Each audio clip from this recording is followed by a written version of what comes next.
Nous sommes à la 12e nuit européenne des chercheurs au RIS à Villeurbanne et nous sommes avec Laurent Lefebvre, donc, qui est chercheur à l'INRIA, donc c'est l'Institut national de recherche en informatique et en automatique qui est localisé à l'ENS Lyon. Bonsoir. Bonsoir. Alors, donc vous êtes chercheur en informatique verte. Oui. Qu'est-ce que c'est et ça existe, l'informatique verte? L'informatique verte, on essaie de la construire, c'est l'informatique de demain. L'informatique verte, elle part d'un constat que l'informatique actuelle consomme énormément d'électricité. Donc on considère que dans le monde, il y a 3 grandes familles de consommateurs. Il y a les terminaux mobiles, les réseaux et les data centers. Ces 3 grandes familles à elles seules consomment l'équivalent de 120 gigawatts d'électricité en permanence par an, c'est-à-dire 120 réacteurs nucléaires alimentés en permanence pour cette informatique. Et il y a de plus en plus de nouveaux entrants sur Internet, il y a des besoins d'informatique de plus en plus pressants, l'informatique est dans notre vie quotidienne. Donc ça part de ce constat-là et basé sur ce constat, on essaye de construire une informatique plus raisonnée, moins surdimensionnée, avec moins de gaspillage. Donc c'est le but de l'informatique verte, qu'on appelle le Green IT en anglais, essayer d'avoir une informatique qui consomme moins.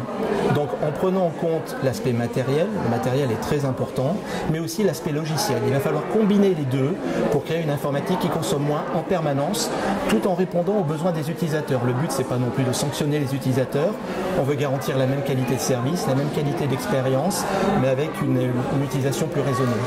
Est-ce que l'idée, c'est de consommer moins d'électricité ou de faire passer cette part d'électricité en électricité renouvelable? Alors le renouvelable, ça aide, ça enlève du carbone dans la chaîne. L'électricité, c'est pas le seul problème en fait de l'informatique, puisque c'est un produit industriel comme les autres, qui va suivre un cycle de vie qui est vraiment pas vertueux. Autant l'informatique, il y a un côté très cool, très fun, mais le cycle de vie de l'informatique, il est vraiment pas bien. Il y a tout d'abord l'extraction des ressources qui viennent de pays qui sont quelquefois en conflit, avec des conditions de travail vraiment pas bonnes. Il y a la conception qui a lieu à l'autre bout du monde, avec des problèmes de pollution, de l'eau, des sols. Et après, il y a l'usage qui est souvent chez nous. Et après, il y a la fin de vie de l'informatique qui est vraiment pas très propre non plus. On sait aujourd'hui recycler l'informatique ou en tout cas réutiliser les matériaux pour d'autres... Alors le problème de l'informatique, c'est que ça a un taux de renouvellement qui peut être assez fort. Il peut y avoir des effets de mode, avoir le nouveau smartphone, le nouvel ordinateur. On essaye de recycler, il y a beaucoup de compagnies qui essayent de recycler. Alors par exemple, un des plus gros recycleurs en Europe qui s'appelle Umicore est capable de recycler 17 métaux sur les 60 qu'on va trouver dans un smartphone. Dans un smartphone, il y a donc 60 métaux et du plastique. Donc on en recycle 17 et le reste, ça part, c'est enfoui, ça reste dans le goudron, c'est perdu. Parce qu'il y a une densité de métaux qui est très très faible. Nos équipements sont de plus en plus petits, de plus en plus efficaces, ils doivent résister à la chaleur, à la performance. Donc voilà, c'est perdu, on n'arrive pas bien à recycler, donc ce cercle-là est vraiment pas vertueux.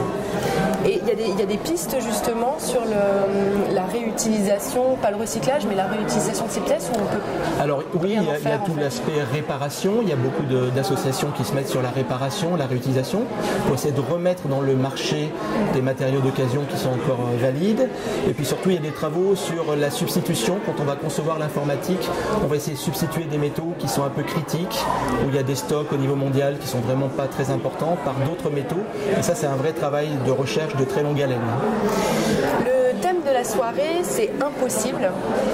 Oui. Est-ce que vous pensiez, peut-être la première fois que vous avez utilisé un ordinateur, qu'il serait possible en tout cas de travailler à développer une informatique verte? Alors la première fois que j'ai utilisé un ordinateur, j'étais tout petit, j'avais 13 ans, c'était au siècle dernier, dans les années 80, et donc même jusqu'à récemment, on ne se posait pas la question de la consommation électrique de l'informatique. Ça fait vraiment une bonne dizaine d'années que vraiment on commence à prendre en compte cet aspect-là. Jusqu'à présent, dans les années 80, 90, début 2000, on était plutôt orienté sur la performance. On veut concevoir une informatique plus résistante, robuste, qui tolère la mobilité à grande échelle, qui permet d'avoir des services très réactifs. Donc ça, c'est très important. On en a vraiment besoin, qu'on fasse des recherches sur des moteurs, qu'on soit sur les réseaux sociaux. Mais donc vraiment, la problématique de l'informatique et des impacts environnementaux de l'informatique dans la recherche est vraiment assez nouveau, je dirais, depuis une dizaine d'années.